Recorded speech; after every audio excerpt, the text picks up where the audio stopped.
স্টিলের গ্লাসে তৈরি করা নরম তুলতুলে ভাপা পিঠা। এই পিঠা তৈরি করতে লাগবে না কোনো চালের গুঁড়া অথবা লাগবে না কোনো প্রকার আতপ চাল। সুপ্রিয় দর্শকগণ, আসসালামু আলাইকুম। আজকে আমি তৈরি করে দেখাবো খুবই মজার একটি ভাপা পিঠা।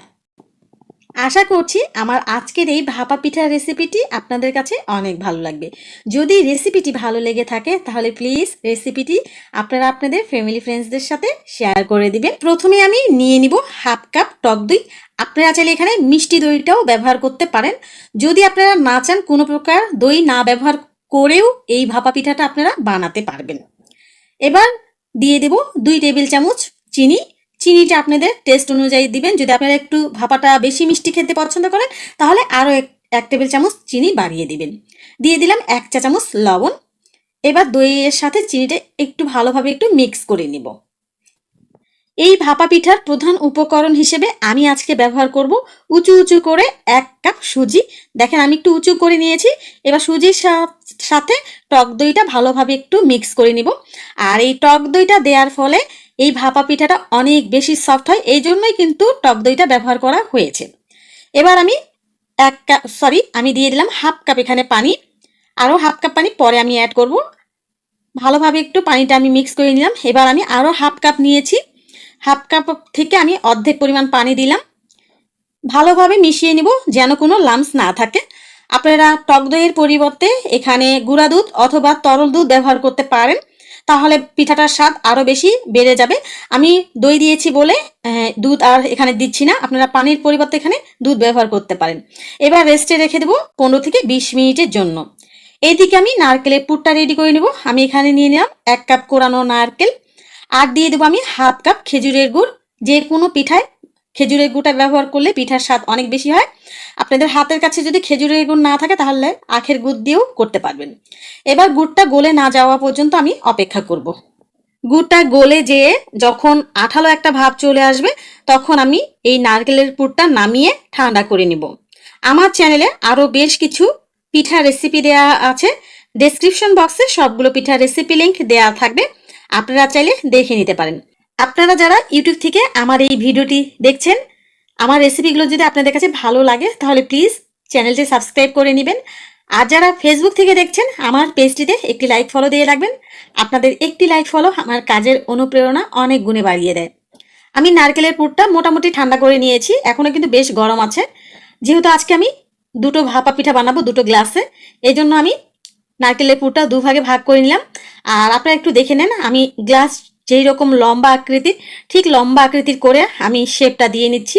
গ্লাসগুলো যত বড় ঠিক তত বড়ই করতে হবে, একটু ছোট হলে সমস্যা নেই বা চিকন হলেও সমস্যা নেই। এখানে আমি দুটো স্টিলের গ্লাস নিয়েছি। আর আপনারা চাইলে কিন্তু যে কোনো মগ অথবা যে কোনো সিলভারের গ্লাস মগেও করতে পারেন। আবার কিছু হিট প্রুফ গ্লাস আছে, কাচের গ্লাস আছে, সেগুলোতেও কিন্তু করতে পারবেন। স্টিলের গ্লাস কিন্তু সবারই ঘরে থাকে না, আমারও ঘরে ছিল না। অনেক বছর আগের একটা গ্লাস ছিল, আর একটা আমি ম্যানেজ করেছি। এবার আমি কিছু তেল দিয়ে গ্লাসগুলোর ভেতরে একটু ব্রাশ করে নিচ্ছি, এতে করে পিঠাটা খুব ভালোভাবে উঠে আসবে। এদিকে আমার 20 মিনিট হয়ে গেছে। 20 মিনিটে দেখেন সুজিটা খুব সুন্দরভাবে ফুলে উঠেছে। এটা কিন্তু অনেক এখন গাঢ় হয়ে গেছে। এবার এখানে আরও কিছু পরিমাণে পানি দিতে হবে, তবে খেয়াল রাখতে হবে এই পিঠার ডোটা কিন্তু খুব বেশি পাতলা করা যাবে না। একটু ঘন হলে চলবে, বাট পাতলা হলে চলবে না। আমি প্রথমে হাফ কাপ দিয়েছিলাম, তারপর আবার হাফ কাপ নিয়েছিলাম। হাফ কাপ থেকে কিন্তু অর্ধেক পরিমাণ পানি আমি রেখে দিয়েছিলাম। এবার আমি সেই অর্ধেক পরিমাণ পানি থেকে আরও অর্ধেক পরিমাণ পানি দিয়ে দিলাম। আর এখানে দিয়ে দিলাম 1 চা চামচ সোডা, খাবার সোডা বা বেকিং সোডা যেটা বলেন না কেন, সেই সোডাটা দিয়ে দিলাম 1 চা চামচ। আপনারা চাইলে এখানে বেকিং পাউডারটাও ব্যবহার করতে পারবেন। এবার সোডাটা আমি খুব ভালোভাবে মিশিয়ে নিলাম। এই যে দেখেন আমি যে আরও হাফ কাপ নিয়েছিলাম পানি, সেখান থেকে 1 টেবিল চামচের মতো পানি আমার বেঁচে গেছে। পিঠার ব্যাটারটা আপনারা দেখেই বুঝে নেন কতটা ঘন হয়েছে। এবার আমি গ্লাসে ঢেলে দিচ্ছি। গ্লাসটা অবশ্যই অর্ধেকের থেকে একটু বেশি বাড়িয়ে দিলেও সমস্যা নেই। আর এখানে কিন্তু আমার 3টা ভাপা হবে, যেহেতু আমার কাছে দুটো গ্লাস আছে। প্রথমে এই দুটো গ্লাসে আমি ভাপাগুলো তৈরি করে নেব, পরে আরেকটি ভাপা তৈরি করব। এই যে দেখেন আমি অর্ধেকের থেকে একটু বাড়িয়ে দিয়েছি।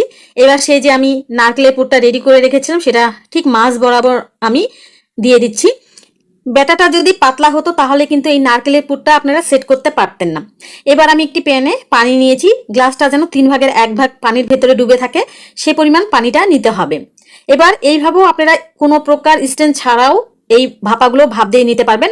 আর আপনাদের কাছে যদি এরকম কোনো স্ট্যান্ড থাকে সেটা দিয়েও করতে পারবেন।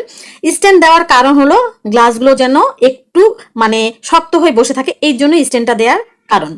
আমি স্ট্যান্ড ছাড়াও আপনাদেরকে করে দেখাবো আরেকটা ভাপা যখন তৈরি করব। আপনাদের কাছে যদি স্ট্যান্ড না থাকে কোনো সমস্যা নেই। চুলায় বসিয়ে দিলাম, এবার জাল করব 20 মিনিট।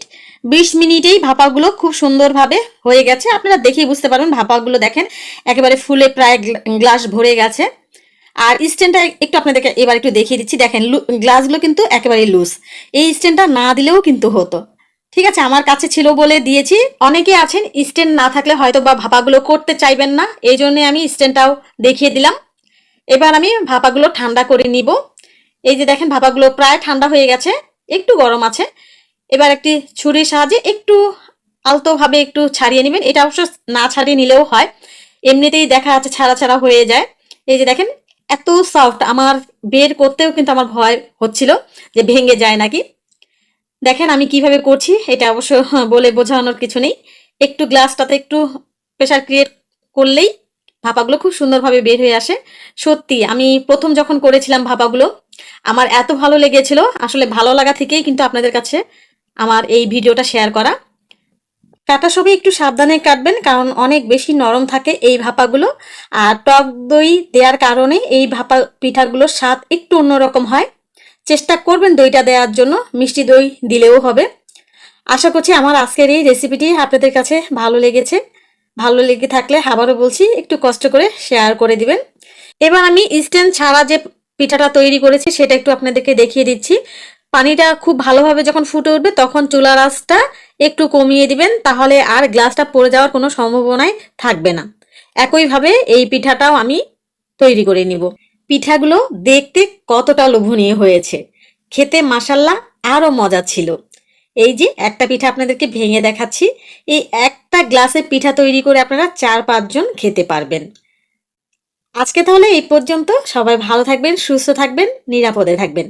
অবশ্যই বাসায় একবার এই পিঠাটা ট্রাই করবেন, দেখবেন আপনাদের কাছেও ভালো লাগবে। আল্লাহ হাফেজ।